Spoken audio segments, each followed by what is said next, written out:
Myanmar దేశంలో ఇరుక్కుపోయి cyber ముఠా చేతిలో చిత్రహింసలకి గురవుతున్న రాజును కాపాడాలని అతని భార్య నవ్యశ్రీ, తల్లి సత్యవ్వ 99 టీవీని వేడుకున్నారు. జగిత్యాల జిల్లా రాయకల్ వాసి రాజు 9 నెలల క్రితం ఉద్యోగం కోసం వెళ్లాడు. అక్కడ అనారోగ్యానికి గురైన రాజు స్వదేశానికి తిరిగి వెళతారంటూ మీడియేటర్స్ ని కోరాడు. ఆ ముఠా పాస్పోర్టు లాక్కొని స్వదేశానికి తిరిగి వెళ్లాలి అంటే 4 లక్షలు ఇవ్వాలి అంటూ బెదిరిస్తున్నారు అని రాజు భార్య, తల్లి ఆవేదన వ్యక్తం చేస్తున్నారు. సేఫ్ అయినా ఉన్నా ఓకేనా, పర్లేదు.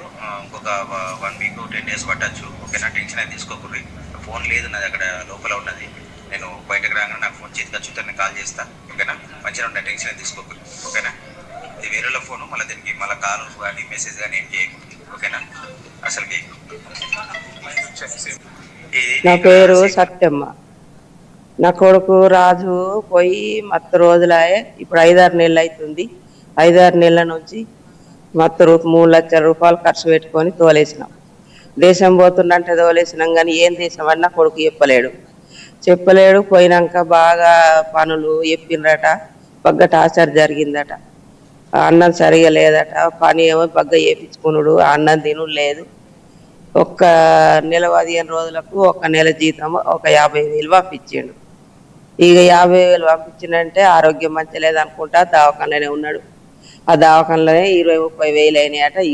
ఈయన జీతంతో పెట్టుకున్నారట. ఇక 12 గంటల డ్యూటీ, 16 గంటల డ్యూటీ అనుకుంటా. అమ్మ నేను నేను ఇక్కడ ఉంటే నాకు తరం అయితే లేదు అని అనుడు. 4 లక్షలు పంపిస్తే నేను అంటే ఈడ 5-6 లక్షలు 10 లక్షలు బాకీ ఉండే.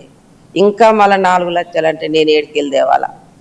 నా కమ్మల కాడికెళ్ళి కుదబెట్టి తెచ్చిచ్చిన ఏం చేసాడు పరిస్థితి. ఒక ఇల్లే ఉన్నది. నా భర్త పేరు రాజు. ఆయన 5-6 నెలల కింద ఫారెన్ వెళ్ళిండు. నెల రోజులు ఒక పని చూపించిండ్లు. ఆ పని కాక తర్వాత వేరే పని చూపించి బాగా టార్చర్ చేస్తే ఆయనకు ఆరోగ్యం కూడా బాగలేక ఆసుపత్రిలో చూపించుకున్నాడు.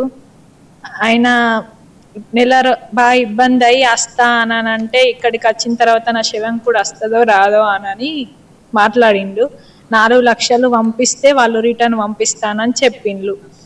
పంపించలేక అలాగనే ఇట్లా ఉన్న తర్వాత ఇట్లా ఇబ్బంది పెడుతుండ్రు అది ఇది అని చెప్పిన తర్వాత ఫస్టే డబ్బులు పెట్టినాం, మళ్ళీ డబ్బులు పెట్టే పరిస్థితి లేదని ఆయన అక్కడనే ఉండిపోయిండు.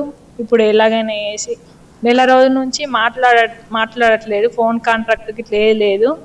పొద్దున నిన్న మెసేజ్ పెట్టిండ్లు, మేము ఇట్లా 10 డేస్ అయితే రావచ్చు,